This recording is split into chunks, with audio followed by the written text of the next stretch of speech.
Okay, guys, so 343 released the multiplayer trailer for Halo Infinite a few days ago. I have watched this a few days ago, and I thought I'd make a video on it and talk about my thoughts and my reaction to the trailer and the direction that Halo is going in. So let's go ahead and get this show on the road.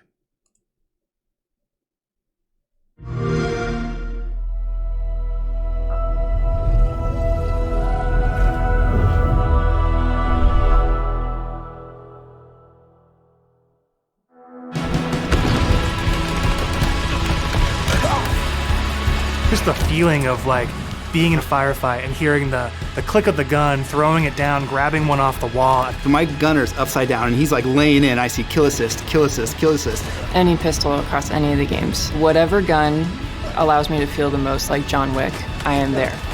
And remember how excited I was with like this big combat with vehicles going all over the place. Halo means something different for everyone, right? I think that's what makes Halo great. All right, so that guy there just mentioned having something for everyone, and I hope that is the direction they're going in. I felt like the last two titles in Halo kind of neglected certain parts of the community. I thought Halo 4 neglected the competitive players, or well, I mean like the pro players, but the most people that like to play competitively. And I felt that Halo 5 neglected the social players early on. So hopefully they could do both. They should be able to do both. I thought that was a pretty basic thing, in Halo, but apparently not. So let's go ahead and continue.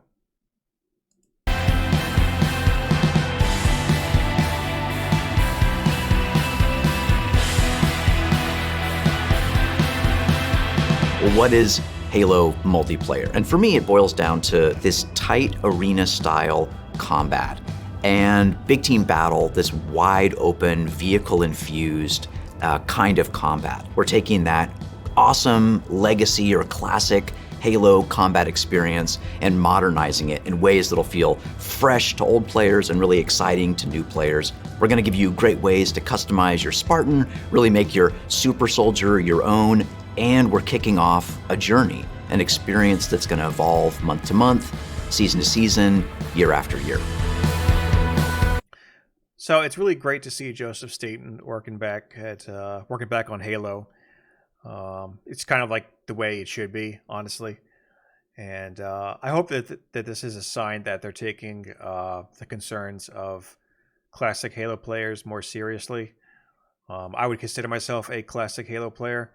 I adore the first three games, the original trilogy, and I kind of feel like 343 has been trying to build their own legacy, trying to rebuild Halo in their own way, and I think they're starting to realize that that's not going to work out long term. So they just better embrace the legacy that Bungie built and try to improve on that and build off of that instead of changing everything. So I hope that's the direction they're going in, and Jason returning seems to be an indication of that. So let's continue. For me, working through this multiplayer of this game, and the toughest challenge I think was really about how do we respect the legacy of what came before us, but still build something that feels new. It's exactly what I just said. That's exactly what they should be doing. I mean, they're saying the right things, but are they going to be doing the right things? So, so far they're saying the right things, but actions speak louder than words. So, let's continue. We've tried to bring all these elements of legacy and really inject them into Halo Infinite, not just like in a way where you kind of won't notice it, where you feel like, oh, they really designed this to be a celebration of previous Halo, as well as an iteration of where Halo can go next.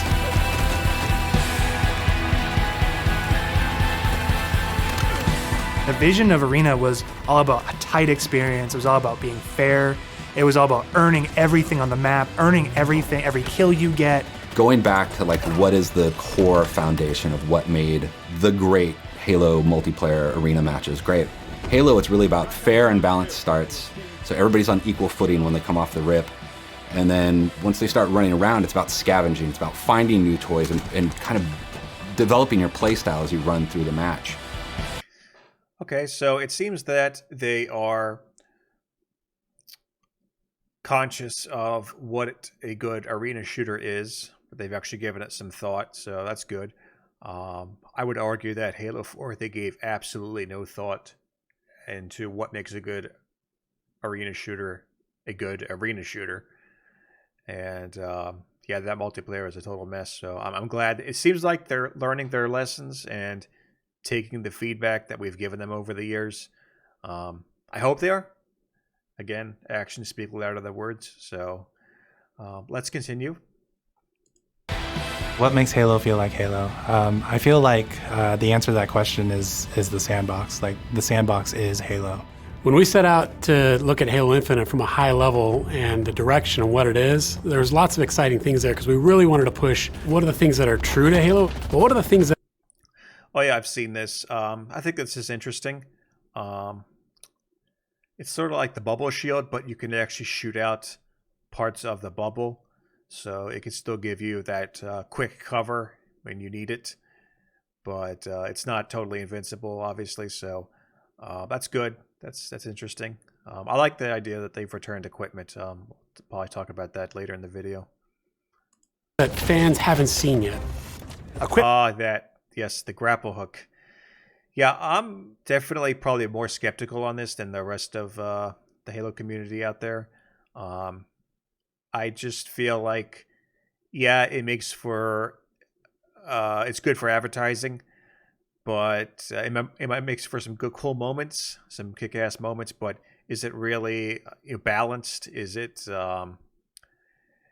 is it balanced? Is it going to be abused, overpowered? It seems like 343 didn't understand early on in the earlier games that if you make even the slightest change, it can affect the entire game. Like when they added in sprint, seemed pretty innocuous at first, but it totally changed how the game plays. And I'm worried that that's what could be happening here. So hopefully they have it balanced or able to, make sure it's not totally abused. So let's continue.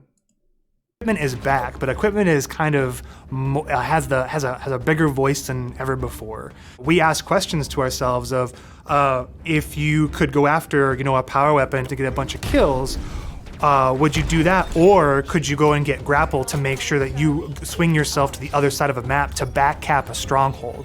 We saw it as like another avenue of not just skill expression, but tactics for teams to coordinate around. The exciting combinatory nature of this toy plus this toy and how those interact with objectives is super amazing. Looking at how Okay, so I am a fan of equipment returning. I loved it in Halo 3, and I would much prefer it than the stupid Spartan abilities they had in Halo 5 and 4. Was not a big fan of them.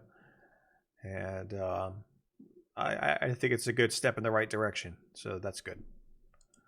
power-ups play, like your classic power-ups like the overshield and the active camouflage. For this title, what we're looking at, what we're excited for, is you pick that up and you choose when you activate it. It goes into your inventory. If you haven't used it and someone kills you in multiplayer, you drop that overshield and then they could take it, use it for themselves. That to me is very legacy, but we took the equipment side of it and modernized it. When it comes to the vehicles, we went in and decided to invest a lot in the systems. When I take damage in my Warthog, my wheels can get blown off, my hood can get blown off. There's different aspects of the vehicle that change how my vehicle handles now. And that's something that's brand new. The other thing we added to that is like this doomsday mechanic. Okay, so I think this is good. Let me see here if I can rewind a little bit. So when you shoot off, when you take damage to your wheel or your wing or whatever vehicle you're driving, it can affect how the vehicle operates. And I think that's pretty cool. It keeps vehicles from becoming too powerful, I guess. And, I kind of thought that vehicles actually needed a buff. In some of the past Halo titles, I feel like the vehicles are almost paper mache and actually kind of a liability. They they really don't take a whole lot of damage, especially the Warthog. And it kind of frustrated me. Like, I didn't really want to use vehicles because I just felt like I'd get in it, take a few shots, and the thing would be nearly totaled. So I definitely hope that they are, making vehicle play better. So let's continue. My vehicle handles now, and that's something that's brand new. The other thing we added to that is like this doomsday mechanic. So when you hit this threshold, the vehicle catches fire, and it's very much, you've got a certain amount of health or a certain amount of time, and you gotta choose what you wanna do with the last minutes of this vehicle. We've got a cousin to the Warthog, which is the Razorback. The back has this like multi-storage compartment that you can put a lot of stuff into. So if you want to put like detached turrets, power weapons, fusion coils, objectives, and that is what's really making the Razorback kick a lot of butt in MP and campaign. Okay, so I guess it's kind of neat that you could put the objective on there, like the flag. But I don't understand why you would put a power weapon on there, like the hammer. Like, wouldn't you just keep it for yourself and use it? Like, what's the point of just carrying it around on a vehicle? Like, unless there's like a game mode I don't understand. I guess if you put a fusion coil on it, you could use it as like a suicide vehicle or something. But other than that, I don't really see the purpose to it. So let's continue. The levels define pace for the game, how frantic it is, and they define that iconic fantasy for players as they're entering. Oh yeah, Brute Chopper's back. Love that. So, plus for you, 343. In that match, what do they want to do? What type of experience are they hoping to have? What kind of combat, what kind of dance floor is there available to have that combat in? Okay, so that's sort of what I was talking about earlier. Like, he just used the grapple hook to pull himself in to kill that player. Like, I would be really pissed if I was this guy and that happened to me. I did not like the Spartan charge, or is it shoulder charge or Spartan charge, whatever it's called in Halo 5.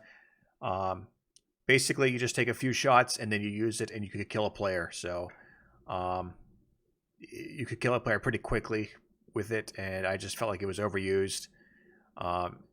Basically, against any player that had a little bit of damage taken to them, you use it against them, and they're basically dead. So, yeah, it's quite frustrating in Halo 5.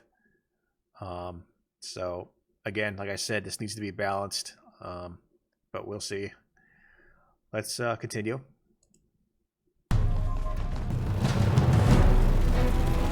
For me, BTB is all about experiencing the full extent of the sandbox of Halo in just one match, right? Like, you see the vehicles, the weapons, the equipment.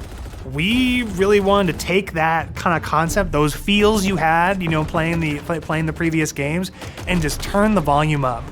Vehicles are no longer just spawning at bases anymore. We have Pelicans delivering them, and we have a commander in your ear telling you that Pelicans are going to be dropping off these vehicles. Scorpion tank is inbound. We have Halo 2 style Delta Halo mission weapon pods that fall from the sky to resupply the field. That's where Okay, so I don't know if this is just a theatrical way of weapons respawning, or if this is like the ordnance drops you had in Halo 4, or if it's just limited to a certain game type. Because if it's like the ordnance drops in Halo 4, I was not a huge fan of those. I felt that whenever somebody called in an ordnance drop, it kind of ruined the flow of the game, and it just helped create basically a shit show. It became kind of a mess, and I did not like it. So I hope that's not the case. So let's continue. Makes it feel, I mean, it looks badass. I mean, it looks pretty cool when that happens, but gameplay wise, I'm worried about it. Feel like a real battlefield, and it's very exciting. This is not just more players. This is just this certain beautiful slice of sci-fi chaos.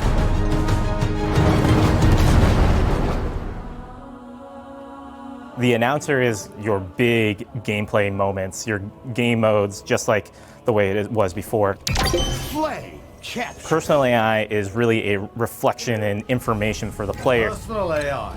Designation button. So if a player grabs a flag, your personal AI is going to tell you to, get that thing back to base and give you some like moment-to-moment updates. Our team took the enemy flag. What if we can let... Okay, so that's pretty cool. You get your own AI, you could change its voice and sort of design it for yourself. I think that's pretty cool. That's a pretty good layer there. So good on you, 343.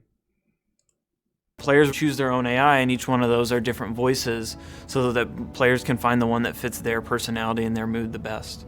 They add to the sense of like me as a Spartan being more important, and for us in multiplayer it is really about becoming a Spartan. You're Spartan. You are you inside of the Halo universe. The body of customization content that we have on day one ensures that there will be millions of customization combinations for Spartans on the battlefield. Good.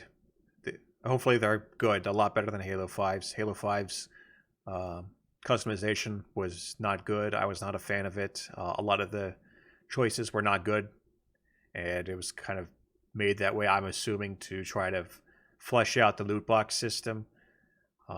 So hopefully that's not the case anymore, but it definitely already looks better than Halo 5, so... That includes things like armor coatings, armor emblems, various armor effects, down to the individual armor pieces. So your shoulders, your gloves, your knee pads, your helmet, your visor, your helmet attachments. Then you look at weapons, and we've got a whole slew of customization offerings there. Vehicles have a huge pool of customizations too. We support customization in the game. Players can do the same thing on HaloWaypoint.com, as well as the Halo Waypoint app. The player also customizes the Spartan, the soldier inside the suit. We want the Spartan to represent the player as much as possible. They can change their body type and their voice, as well as choose prosthetics for the first time. Coatings offer us a unique opportunity to craft some hyper-polished looks and let you express yourselves in ways you've never been able to before. We're coming at this from a player-first mentality. So what that means is that there's no random loot in this. There's no loot boxes. It's very important to us that everyone understands exactly how they unlock customization content. And we have a variety of places where they can do that. All right, so the customization already looks a lot better than Halo 5. Just wanted to make sure I said that again, because, man, Halo 5 is just not good. So glad to see they're taking the feedback on that. First off is the Battle Pass. The Halo Battle Pass will never be taken away from you. And what I mean by that is once you buy it, it's yours and does not expire. In future seasons, you can purchase old Battle Passes as well as the current Battle Pass and choose which Battle Pass to put your progression towards. All of these rewards are single source, so... All right, so no more loot boxes, thank God. Man, I guess the Battle Pass is a preferable alternative to loot boxes. Yeah, I was not a fan of those loot boxes, so I'm glad to see those things gone. Let's continue. So you're never going to be confused about where things come from. If you can unlock something in the Battle Pass, we're not going to let any other players circumvent that by purchasing it out of the store. Good, that's the way it should be. A lot of our stuff is unlocked through playing the game and only through playing the game. As it should be. All customization is just cosmetic. Every season will have its own theme and introduce new components, new looks, new gameplay for players, new opportunities to earn and collect cool rewards. We've seen the Samurai already. That's one of our event armor cores, and that's going to be something that players can earn through gameplay for free.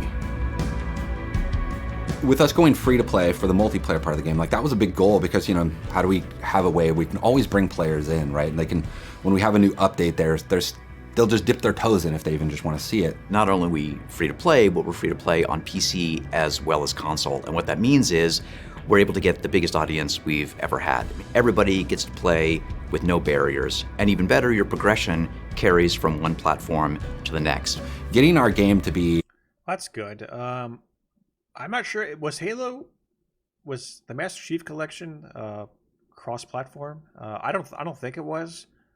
I know it was released on PC and the console, so I guess having cross-play is really good. Yeah, it just means more people playing it, and you have more options as a player, so good. I kind of like this move that Xbox is taking with trying to have more options with the PC. So that's good. On PC and console at the same time is an amazing chance for us to really just kind of excite new players about the game. How can we do things like make cross-play interesting, and like even in just customs, being able to just play with your friends. That like some people have PCs and some people have consoles, and like let them talk to each other, let them be friends. Why are you here? To be a Spartan. The Academy is a place that you can go within MP to kind of onboard into the experience. It's great for newer players who are still picking up the controls, and also people who want to warm up before they head into matchmaking. It's a series of experiences, both a tutorial to get started for the first time, weapon drills to practice with specific items, and also training mode that you can use to just get warm, explore the game as you want to. For players who are new to Halo, let's help them learn what this universe is about. Some of these characters, what are they about? And help them kind of know the vocabulary that people have been speaking for now almost 20 years, so that when they come in there, they don't feel like they're behind everyone else. They can kind of come in on an even footing. I mean, I'm super jazzed about bots. I think they're awesome.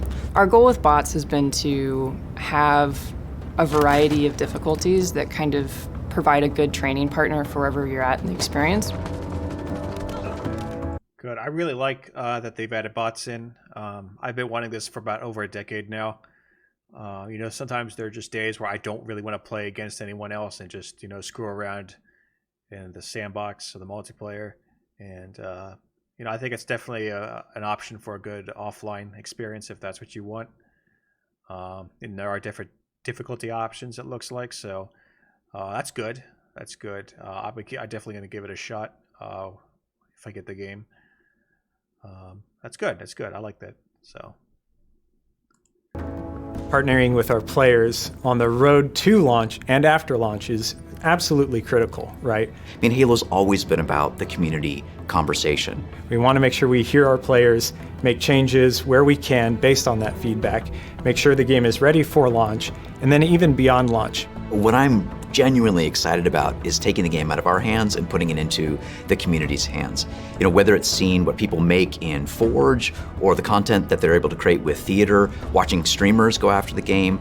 To get involved, you go to haloinsider.com, put in your info with your gamer tag, and we should be able to reach out to you if we want to invite you to a Halo Infinite flight.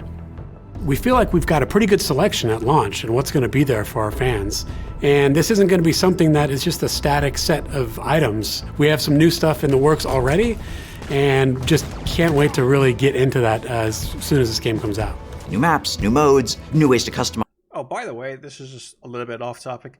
The one thing I've hated about some of the 343 maps over the last 2 games was like a lot of these bigger maps that have vehicles on them are like so congested, and it really holds back the vehicle play, because basically you could have people hiding in these rocks here and here and just, hijack the vehicle or stick it with a grenade, and you're kind of defenseless, honestly. And it really, really sucks, because if it just limits vehicle play so much, and I hate it. And I hope that there are maps that are more open.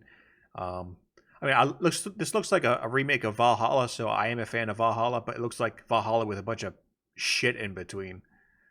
And I'm not really a fan of that for maps that have vehicles on it. So let's continue.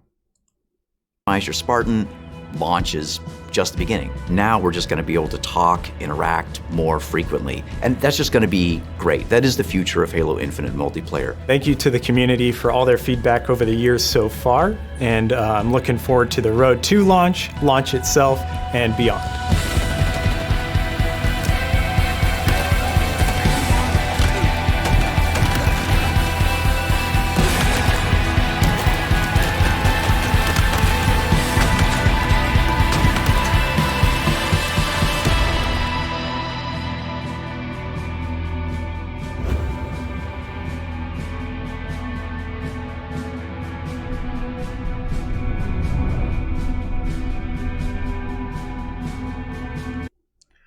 All right, so I will say that I am more optimistic than I was a few weeks ago, before E3 and before this trailer launched. Not not a huge fan of the last 2 entries into Halo. I did have fun with them, but I feel like they really fell short of where Halo should be. And I think that Halo Infinite really needs to work. Otherwise, I think it's in serious trouble. Matter of fact, I think it already is in serious trouble, just because of what happened with the last 2 games. So multiplayer, I'm liking a lot of things I see here, but again, just because they're saying the right things doesn't mean that they'll do the right things. It might look awesome in the trailer, but just ask anybody who bought Cyberpunk 2077 how that went for them. For all we know, this could release a total freaking disaster of a mess. I am glad that they delayed it last year. It looked like it needed to be delayed based on those graphics. I was not happy about some of the graphic issues with pop-in and textures, but it looks like it seems to be fixed. I recently saw a video from Ubernick. I'll try to find it and leave it in the description. That showed a side-by-side comparison of the graphics, and it looks like they've improved, so that's good. It looks like a story it wasn't in this trailer, but it looks like the story they're trying to undo the absolute mess that was Halo 5's story with a new Cortana, and I think that could be good. That could be interesting. I think it's the direction it needs to go. Probably the only direction it can go, considering how much of a mess that story was. I mean, jeez. But yeah, I am feeling optimistic. I was before E3. I was probably not going to get this game at launch. I am leaning towards getting it at launch. I might wait a day or two, just to make sure that the game isn't a total freaking mess. And if day one it comes out and it's totally a mess, like not like Cyberpunk levels of a mess, then yeah, I'm not buying it. So, but right now, it seems like they're talking about the right things. They're saying the right things. And if they do the right things, I think it'll be a success. So I definitely am looking forward to it. And so why don't you guys tell me what you think of it? Are you optimistic about Halo right now? Or are you pessimistic? Do you don't care? Have you written it off? What do you think of it? So until next time, I'll see you guys in the next video.